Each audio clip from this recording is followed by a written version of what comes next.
Welcome back to the No One Told Us podcast. I am Rachael, your host, and today I'm so excited to have Lauren Paley, otherwise known as the Stairwell Siren. Lauren is a music and lifestyle content creator and a mom, best known for her haunting covers that she records in her garage stairwell.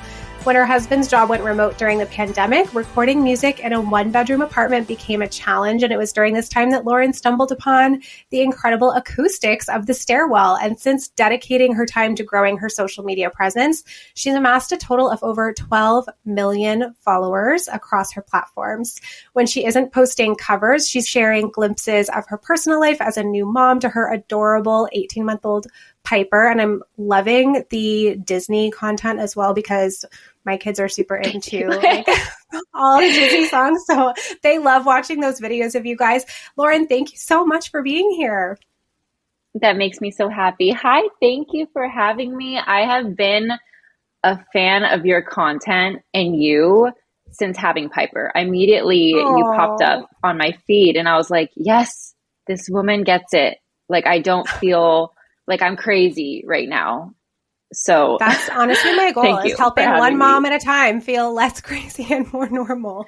I appreciate you so much. Yeah. And it makes sense. It makes sense that the algorithm served you my content because our kids are my youngest and your daughter are super close in age. I think they're only like 3 or 4 months apart. So we have a lot in common there and a lot of ground to cover today. I would love, since you brought it up first, I would love to first kind of talk about your journey with sleep with Piper, because I know you've been like really kind of open and honest with your struggles with sleep since birth. And I would love for you to just kind of share about some of the specific challenges that you guys have had and how is it different to maybe how you thought it would look when you were pregnant. I thought that I would be sleeping by now. I think.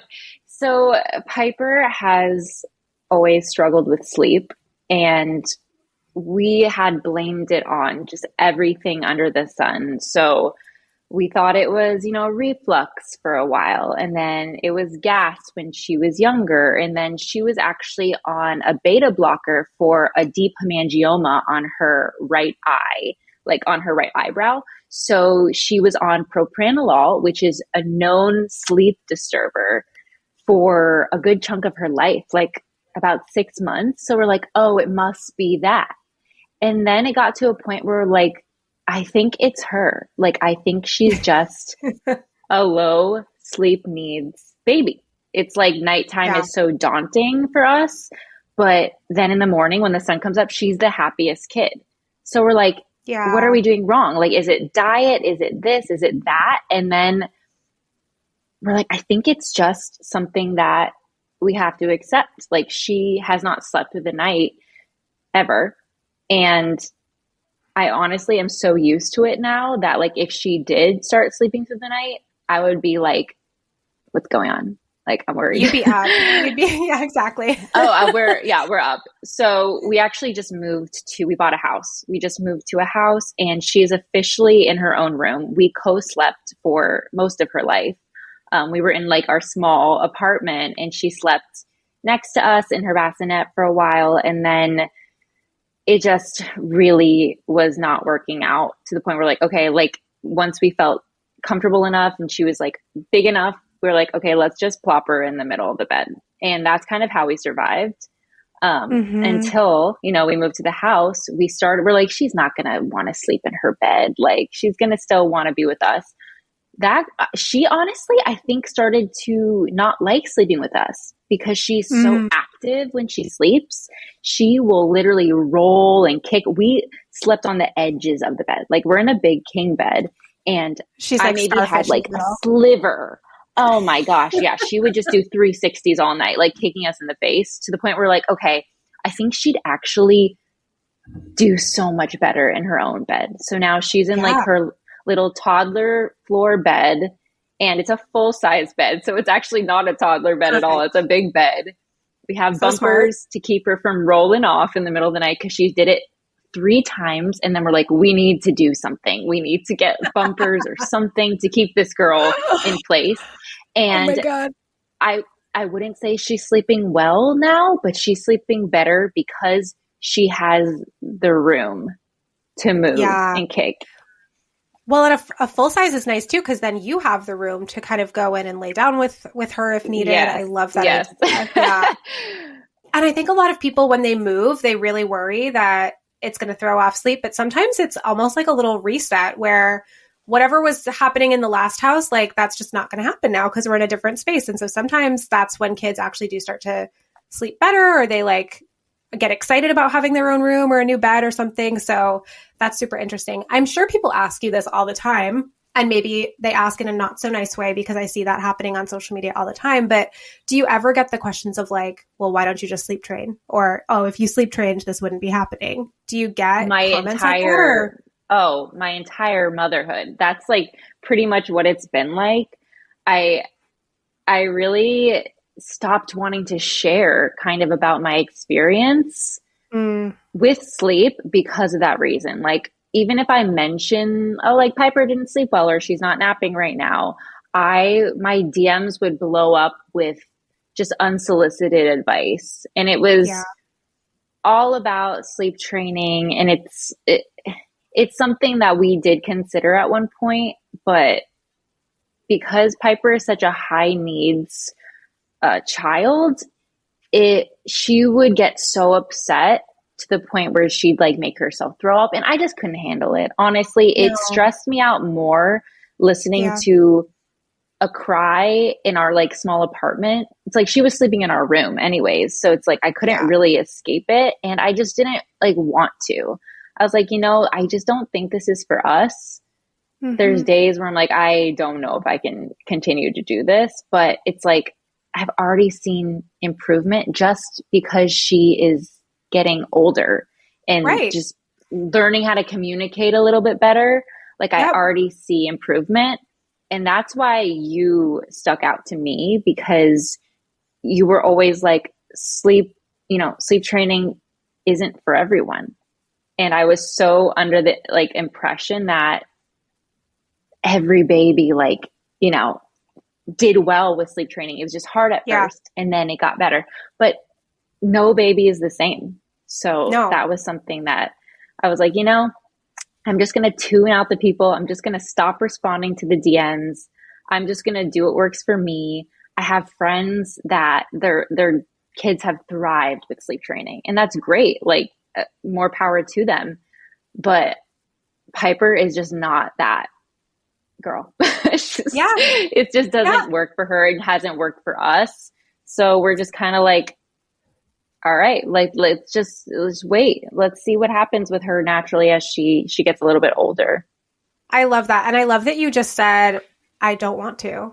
And I think sometimes we think we have to give people all these like reasons and explanations for why we don't want to sleep train. And honestly, it can just be that simple. Like, I don't want to. Like that's a good enough reason. Especially me. I feel like I'm like a people pleaser in the sense, like I just have to give an excuse, but it's just like, it just didn't work. It just didn't work, and it doesn't work for us. And maybe it'll work if we have another baby. Maybe that baby will sleep great. Maybe she won't. Right. Yeah. But temperament is so I don't know. It just never... Temperament is huge. I just remember like researching like high needs baby. Like what does this mean? Like why is she so different? Why is she so different than every other like kid's baby or parent's baby? Why is she different than me? Why was she different than my brother? I'm like, my parents telling me, oh, like you didn't sleep well, but like you didn't sleep like Piper. I'm like, Piper's just, she's different than any child that I've ever met, and that's okay. She's just like a high needs, low sleep needs baby, and that's okay. It's a tough combo for the parents. Did you and Dan always agree on your approach to like sleep and parenting and stuff, or did you guys ever have any disagreements with like him really wanting to sleep train or wanting her out of the bed? How did you guys kind of navigate that? At first, he didn't really want her in the bed just because he didn't want to like start that like and then have it like not be able to stop. But we're lucky in the sense that we have the luxury of me being a full-time mom, content creator that sets my own schedule. So I think that if we both worked, jobs where we had to leave the house, get up really, really early and be out late, it would be a different story. I think we would be struggling a lot more to find a program or something that would have worked for her. But because we both had the luxury, he worked from home forever and I still work from home. So, I can be in my PJs all day if I want and just kind of struggle through the day if it's a really bad night versus, I have friends that, go to work. So they really had to figure the sleep out. But yeah, we disagreed at times, but for the most part, we both can't handle the crying. Like we both have it's really hard on both of us to hear her cry at all. Like he's the one that will be like, I can't do this. I'm like, yeah, I feel that too, but I'm glad that you took the action first. Yeah. I mean, I think most parents don't want to hear the crying, right? Like it's so upsetting to us. And I just remember when we were attempting sleep training with my first, I would be like sweating.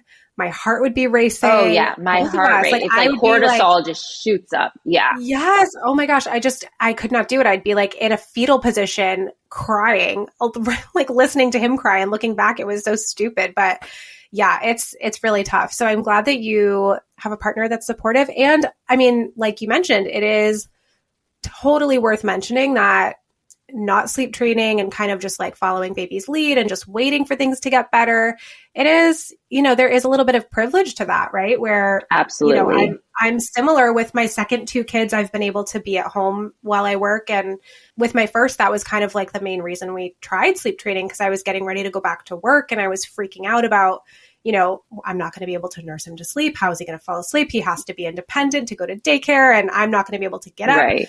And like you said, like he is my highly sensitive kid. Sleep training didn't work for him. We tried several times and it just never stuck. And so I just went to work like kind of a zombie for, several months until he started sleeping through the night on his own. So yeah, it's really hard. And it's hard when you have a kid that, like you said, is a little bit different, wired a little bit differently. And it's not something that's going to work for them. And nobody really talks about that. People act like sleep training is this like magical fix that's going to work for every family. And it just, unfortunately, the whole doesn't. like one size fits all outlook from like friends and just like followers of mine that really like, oh, have you tried this? Like, oh, have you tried the hatch? Like I've tried everything. Like I've tried it all. Name it. I've exhausted. Tried it. Yes. Yeah, exactly. And people are still doing that. And I'm like, guys, I've been desperate. Like I have tried everything and it just hasn't worked. Like it's definitely just going to be something that she grows out of. Like I know one day my daughter will sleep through the night, but it's not her time right now.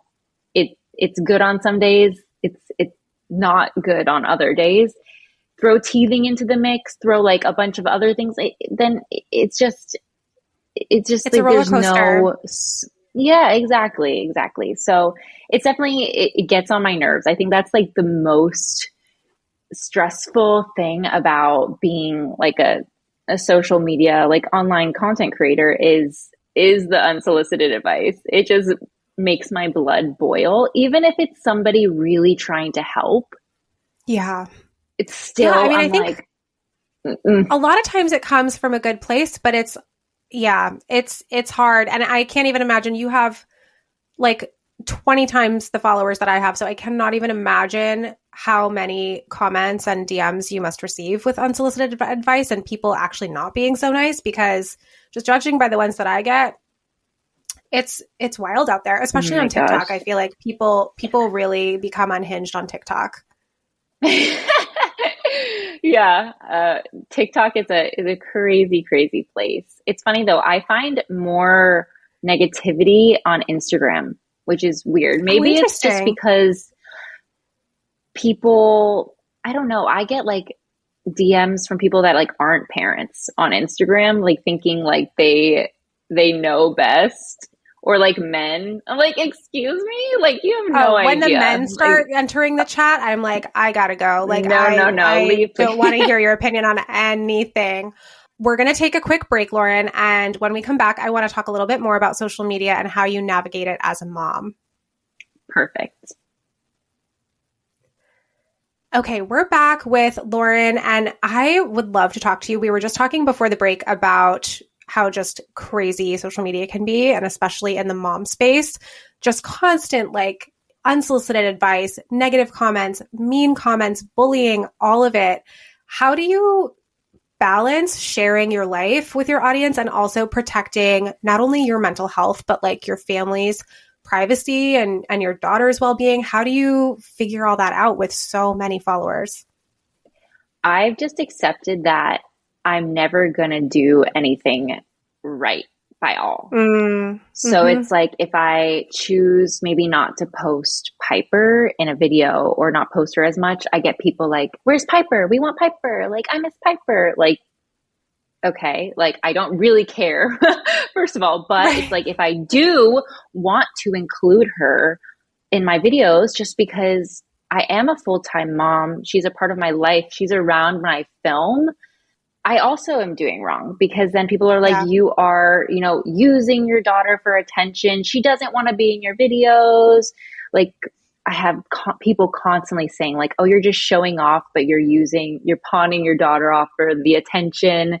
So you're just singing and she doesn't even care. Like, that's what I constantly get. Like, your daughter doesn't seem interested. She doesn't care. Blah, blah, blah. I'm like, if she didn't care, like, trust me, this girl loves music. Also, you're seeing a snippet of like a minute of my life.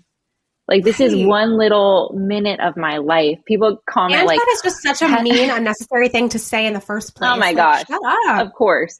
Some days I can brush it off and some days it like eats me. I'm sure. It's definitely been a big struggle, especially lately. Like, if I have a video going viral and I get a lot of comments, you know, about her being involved, I'm like, do I want to continue sharing my daughter online with these people that don't deserve her? Or, you know, I'm like, I just feel like some people are so mean and hurtful with what they say. It's like, I would never post my daughter if I didn't feel like it was a moment that was special. Like, nothing is curated. I don't force her to do anything. If she's crying, doesn't want any part of it, we are absolutely not doing that today. Most of the times I will just film like a sing-along. That's pretty much what we do. That's like a playtime for us. And I'll film that. But there was a while where I, you know, didn't have a baby and everything I did was just me. And I get comments like, you use your daughter for attention. I'm like, I just involve her in the music in my life. Like, for a while it was the Stairwell, and then she came into the picture and my life changed. Like, my life is her. So it was so natural for me to want to include her in my music, just because I've always dreamt of, you know, singing to my baby and involving her in that life, and just in putting, you know, music into our lives. So getting those comments, I'm like, okay, like, maybe I have to rethink this. Maybe I have to rethink how I share, or if I share her, how often I share her. Like, I recently took a step back and I was like, maybe I need to start limiting the amount that I share her online. Even if it's like a beautiful moment, it's like, well, how will this be received? Like, I don't want those accusations. I also I don't want my page to become people obsessing about her too. So I'm like, okay, need to maybe reel it in and get some content filmed without her and do some stuff alone. But it's so hard because I am a full-time mom. Like, I know they're always around. They're always around. And my parents actually just moved to Tennessee with us, like, into our house. So we bought this house and they moved in with us, which we haven't had family around. So it is so nice to have them here. I mean, obviously we have our ups and downs so far, but yeah, of course. It's a double-edged sword. Exactly. It's such a difference having like somebody, like, she's with her her Nana right now, which is so amazing because I feel like I couldn't do anything for a while. Like she was just always here. So it was like when Dan got off work, I could maybe film like a cover song or something, or like on the weekends, he would take her to do something and maybe I could film then. So I'm still getting used to the fact that like I have time now to maybe like that's incredible, film content alone or like get stuff done. But I still don't like to, I don't want my mom to feel like she constantly has to be doing that, even though I'm sure she loves it and she absolutely would. I'm so used to not having help that it's hard for me hard to ask to take her up on it. Yeah. Yeah. You'll find a balance. It takes some time. That's so incredible though, that you're going to have that support because like you said, as they get older and they're around more, it's harder. I remember a moment that I had, I'm sure you're recognized in public all the time. And a moment that I had when I kind of started to really rethink sharing my kids online was we were recognized at the park, like for one of the first times. And this woman approached me and she was so sweet. Like it's mostly moms that follow me, right? And they're all so lovely and wonderful. But she was like, oh my gosh, I wasn't sure if it was you, but then I recognized your kids and I thought it must be you. And I was like, oh boy, okay. And like I said, it's like almost scary when you think of it like that. And most people have such pure intentions and they feel like they know us because they watch us every day. But if you're approaching my kids, they don't know you. And like, that's not safe for me to be teaching them that anybody can just come talk to them whenever they want. Because, you know, when they're little and they're with us all the time, it's one thing, but my kids are now older. They're out in the world. They're out at school. Like scary or creepy things can happen. And so it's refreshing to hear you talk about just having that awareness and being like, okay, like this is maybe working right now, but I might have to rethink it in the future to protect our kids because there are so many people out there that really do exploit their kids for views, for money. And it's scary. And I can see that. And I like hate that. So I'm like, wait a second, is that what people think of me? Like, I never want to be like that. I don't really truly care what they think, but I don't want Piper to think that in the future. Right. So I'm constantly like, maybe when she gets a little bit older, I'll give her the choice. I've seen a lot of mom influencers, like friends of mine that have chosen to stop showing their, kids at a certain age, like when they got a little bit older, just because they felt like at that point they had a choice and could say, no. But it's just so hard because I truly like love the moments that I capture with her. I love singing with her. I feel like it makes a lot of people happy too. It like makes me so happy. And I love sharing it, but it's like, there is a limit for how much I am willing to share. And it's such a tricky balance. I need to set a limit for, It's such a tricky balance, really especially with the video format. Cause like I'm mostly active on Instagram versus TikTok. And it's a little bit easier on Instagram because I can still like snap a photo of just like them in the background or the backs of their heads or something like that and like share a little anecdote or something. But with video, like with what you do, it's a lot harder to hide them or to like shoot at a certain angle because they're little kids, they're moving around. Like it's a lot trickier. Right. So yeah. There are some angles that I've gotten that I love where it's like it's just like her back. But then you have people like, oh my God, she hates this. She's not doing anything. Like, okay.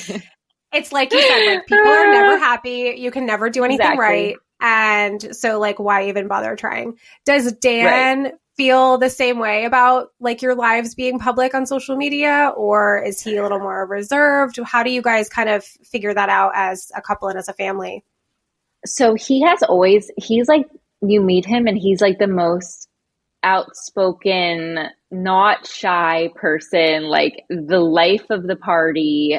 But when it comes to being filmed, he does get a little bit shy. And there was a while where he really didn't want to be in any videos. And then for some reason, I think I started filming something and he came in singing. He's actually a great singer, which is funny.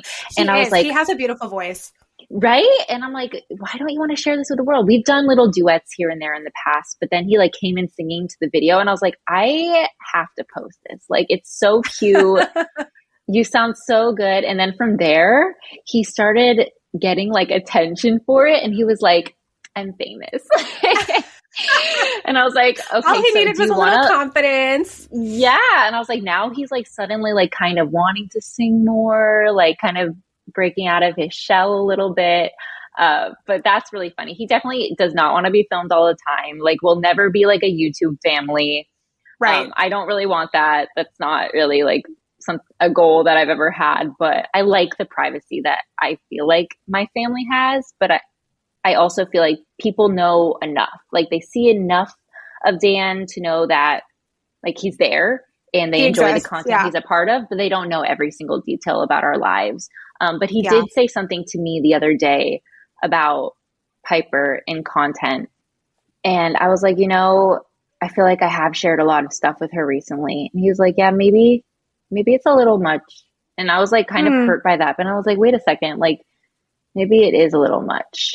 It's always just good to have those conversations and to be like, to have that person to put you in check, or even just to like make you think like, no, I think you're wrong. Or actually, like, you might have a point. Yeah. So yeah, I was like, if you're feeling a little bit uncomfortable with how much she's being shown, maybe that says something. So I was like, yeah, I think it made me kind of take a step back. And I was like, I think I can do some stuff alone. Like, it also gives me a chance to explore more, more music and other stuff, and come up with, like, I definitely wanted to transition from music to like music lifestyle. So I'm like, this gives me a chance to kind of explore more ideas in different types of content too. So it's a win-win. I love that. I love that. We're going to be right back, and I would love to chat when we return from the break about postpartum mental health and your experience with postpartum anxiety. So we'll be right back. So Lauren, I know that you're really passionate about talking about postpartum mental health, and I have definitely had my struggles with postpartum depression and anxiety in past pregnancies and postpartums too. So I would love to just kind of hear your experience with postpartum anxiety. When did you first notice it crop up? Did you know what was happening? How did that all play out for you? It's funny because I feel like I'm an anxious person. I was a little bit nervous just doing research about postpartum anxiety and postpartum depression. I was a little bit nervous about how I was going to deal with being a mom. Like, was I going to be the chill mom or not?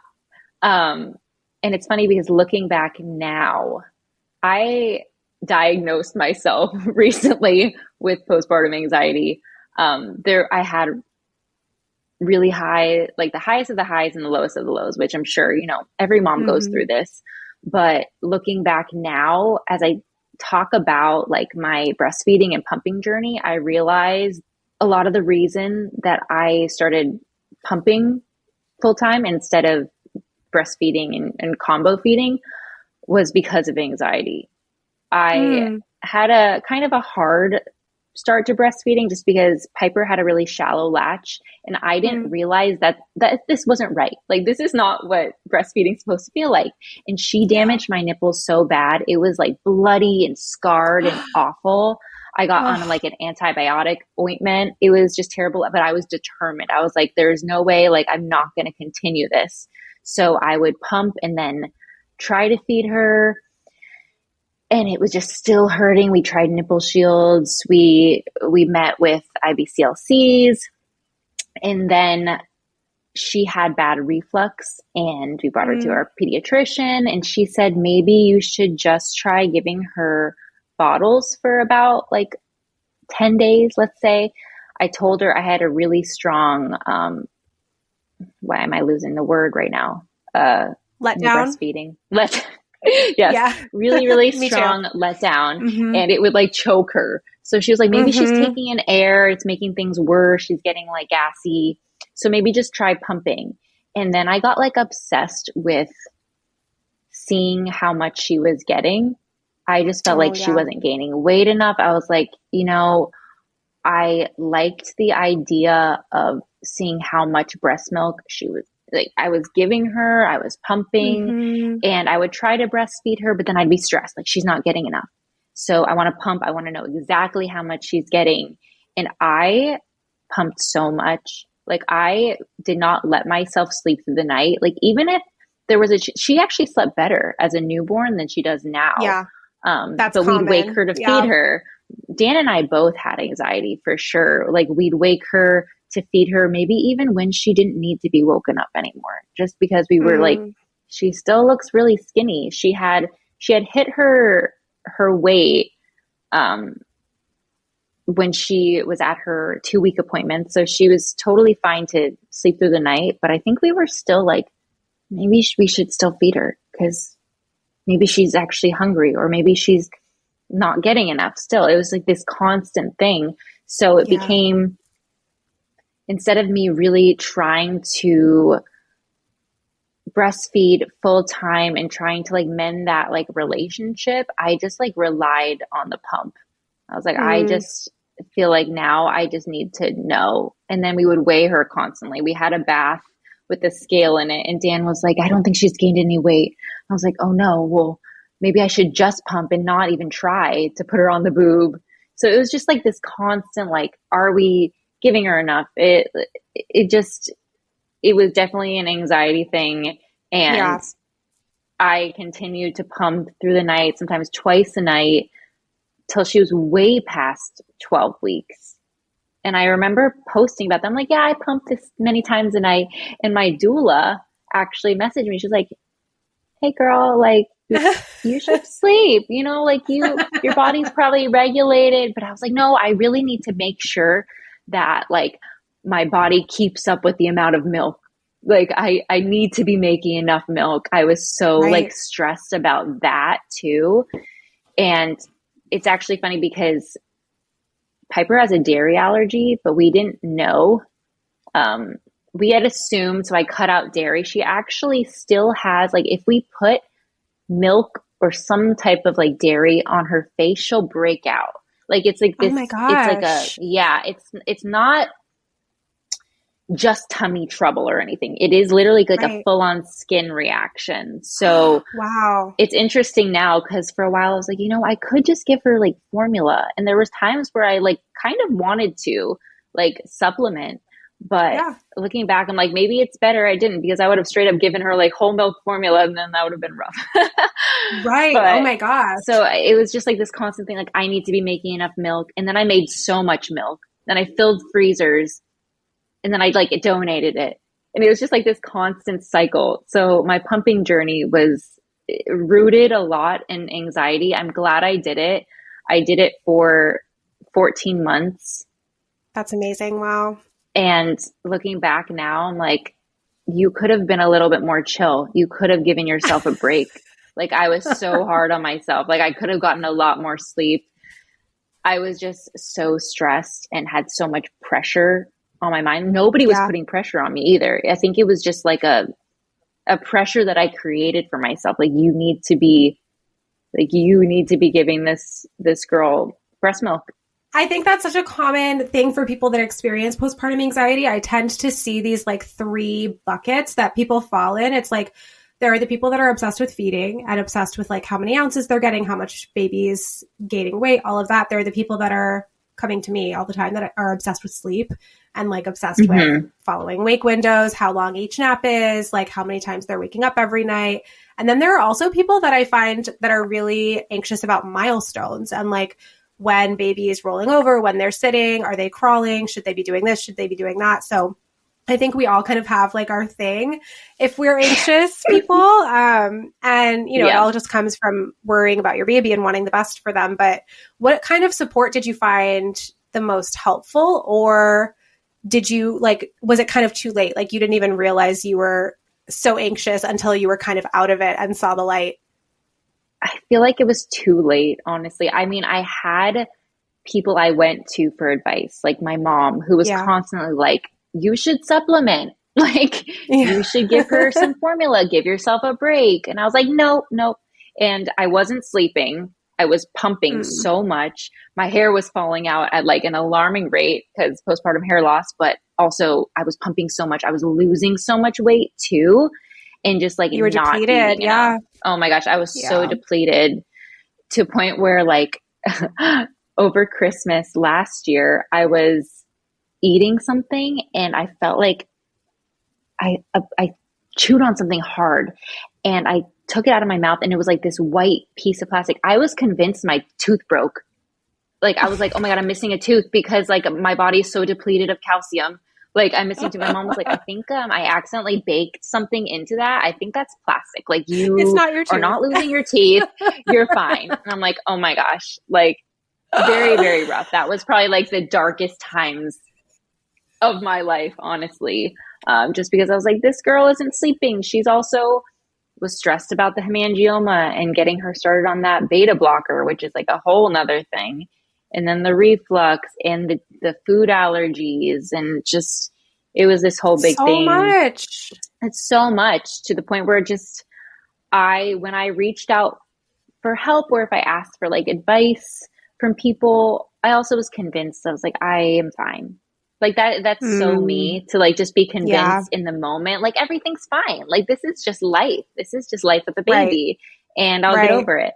And when I did reach out for help, or if I did like ask, for some advice, I would get like kind of messages that made me feel like maybe I wasn't doing everything right as a mom. And then I kind of shut down. And you get like, when you ask for advice, you also sometimes get messages that can be a little bit like cruel.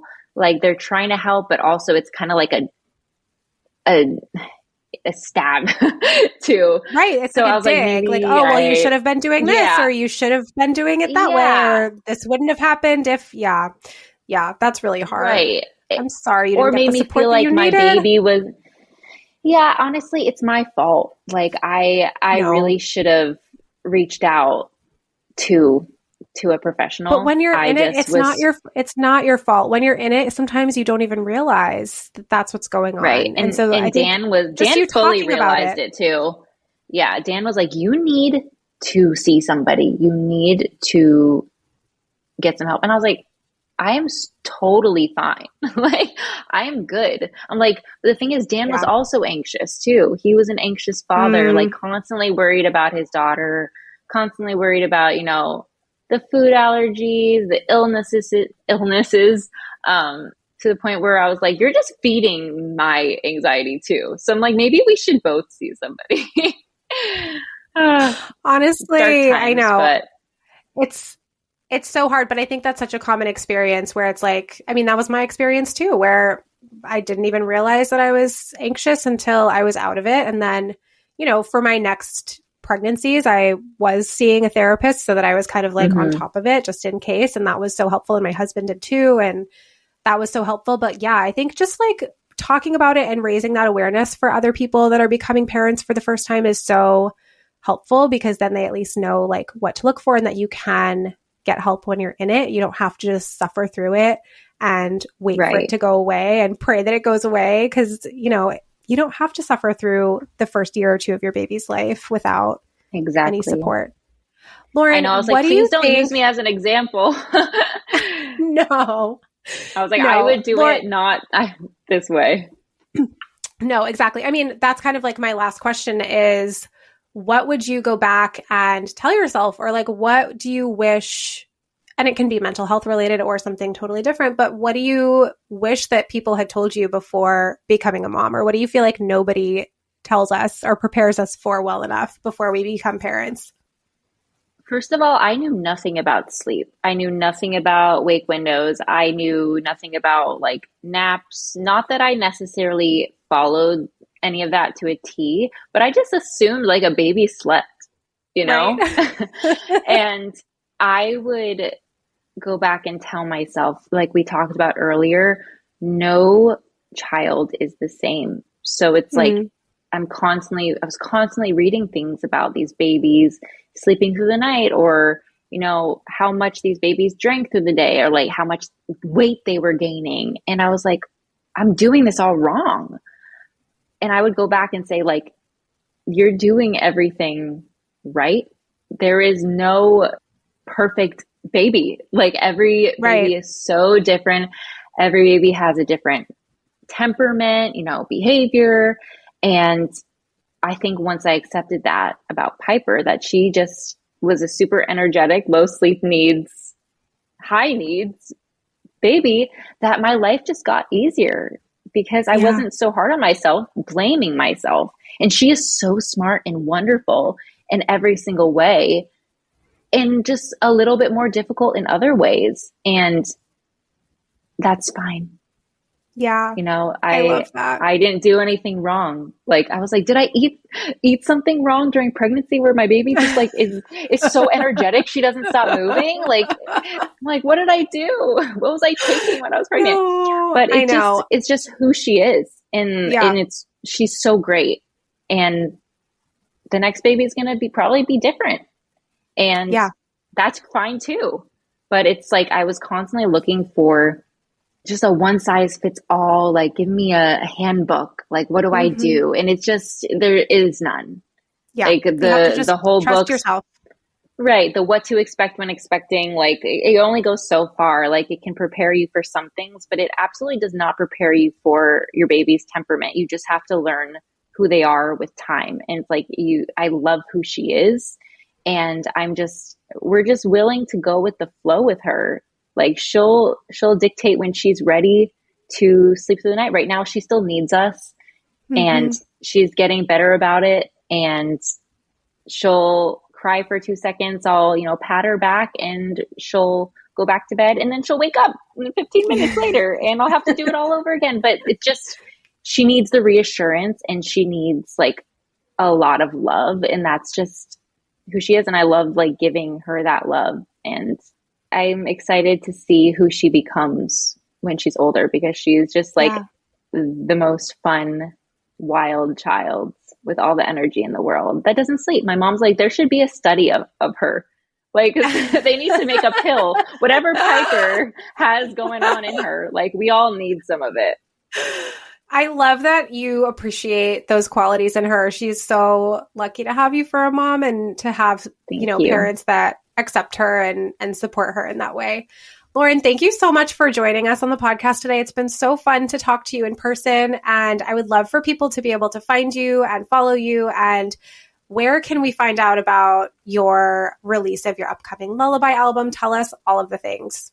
Thank you so much. So it is not quite in the works, but it is also in the works, if that makes any sense. So planning stages, early stages. Yes. Yeah. And this has been like a long time coming. Like I said, I was going to release this before I had Piper, and clearly that didn't happen. And it's a little bit harder now with her here, but I will be announcing any updates via Instagram. I also have a YouTube channel, just youtube.com/Lauren Paley, where you'll find more full-length covers. Right now, I've been focusing a lot on short-form content just because it's easier for me at this stage of my life, but I'm definitely wanting to get back into doing long-form videos. But you can find me on Instagram, just Lauren_Paley there, and TikTok, Lauren Paley there, just my name. If you search me, you might just find random videos of me singing in dresses or singing in a stairwell. Easy. Okay. And I'll put all of that linked in the show notes too. Lauren, thank you so much again for joining us. Have a great rest of your day. Thank you so much, Rachel. It's so fun.